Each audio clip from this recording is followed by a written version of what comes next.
Assalamualaikum warahmatullahi wabarakatuh, yaitu Bapak Kuncoro selaku dosen pengampu mata kuliah akuntansi biaya. Perkenalkan, nama saya Hairul Silandena Saputra dengan NPM 24610130 dari program studi S1 Manajemen kelas keempat Universitas Muhammadiyah Metro. Pada kesempatan ujian akhir semester kali ini saya akan mempresentasikan hasil analisis mengenai analisis biaya dan kinerja pada PT Indofood CBP Sukses Makmur Tbk dengan kode saham ICBP.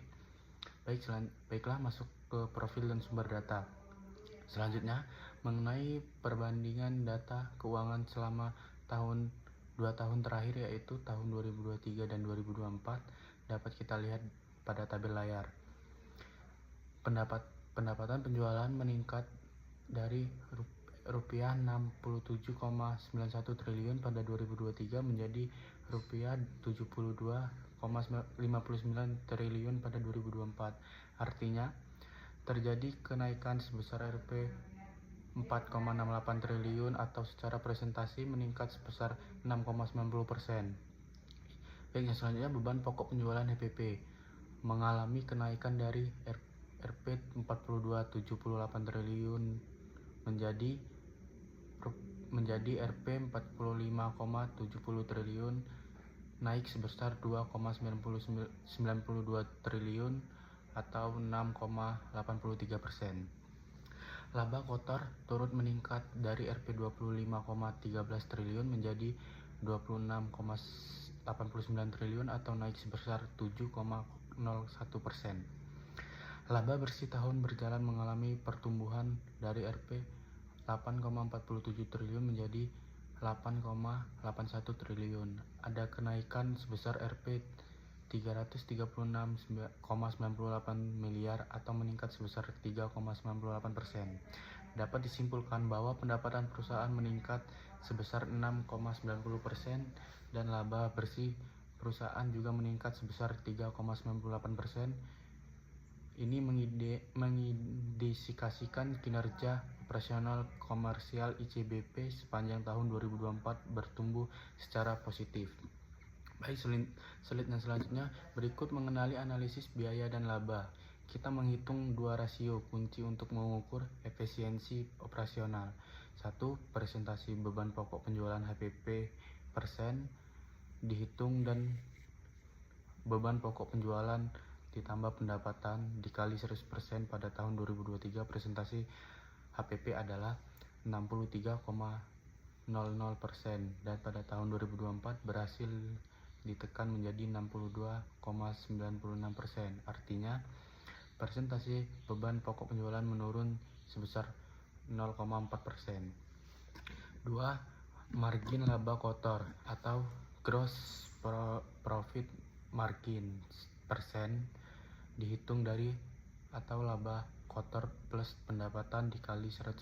Margin laba kotor meningkat dari 37,00% pada 2023 menjadi 37,04% pada 2024. Artinya, margin laba kotor menjadi sebesar 0,4%. Penjelasan dan pertanyaan yang ada di soal: apakah presentasi beban pokok meningkat atau menurun? Yang kedua, apakah margin laba kotor meningkat atau menurun? Meningkat. Jawabannya meningkat. Dan yang ketiga, apa perusahaan menjadi lebih efisien atau kurang efisien? Jawabannya perusahaan menjadi lebih efisien. Walaupun volume produksi dan pendapatan naik signifikan, perusahaan mampu menjaga biaya produksi tetap proporsional dan bahkan sedikit menekan porsi HPP sehingga profitabilitas kotor terangkat. Baik, yang selanjutnya lanjut slide ke berikutnya, yaitu identifikasi penyebab perubahan kinerja. Berdasarkan analisis laporan tahun 2024, terdapat dua faktor utama yang paling mengaruhi kinerja perusahaan. Yang pertama, faktor kenaikan volume penjualan dan penyesuaian harga jual produk. Kenaikan pendapat sebesar 6,90% didorong oleh kuatnya permintaan konsumen di domestik maupun ekspor. Produk utama seperti Indomie memiliki brand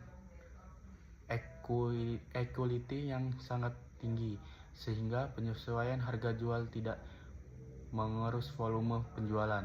Yang kedua, faktor efisiensi penggadaan bahan baku dan rantai pasok.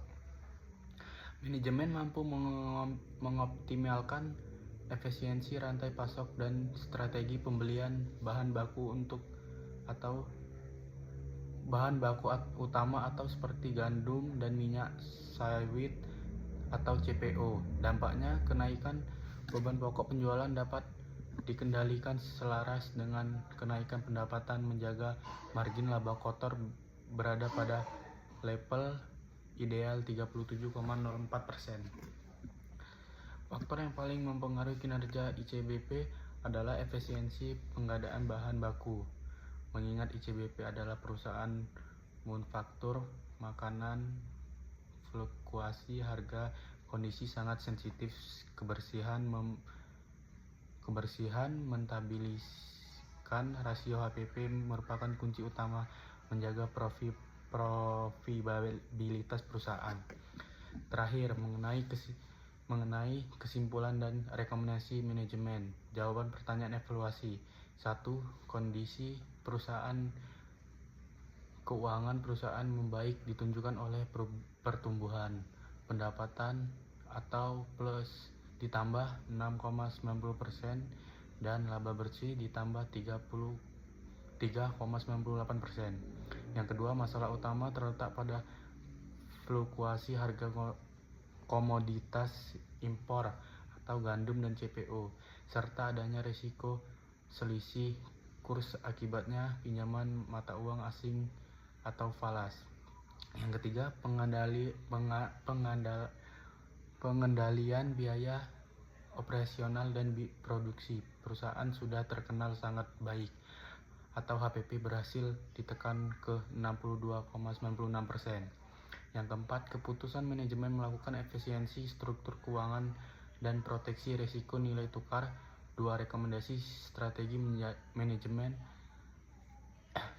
Rekomendasi 1. Menghadapi fluktuasi komoditas impor, manajemen direkomendasikan melakukan kontrak lindung nilai, hedging, dan diversifikasi rantai pasok. Dampak yang diharapkan margin laba kotor tetap stabil di atas 37%.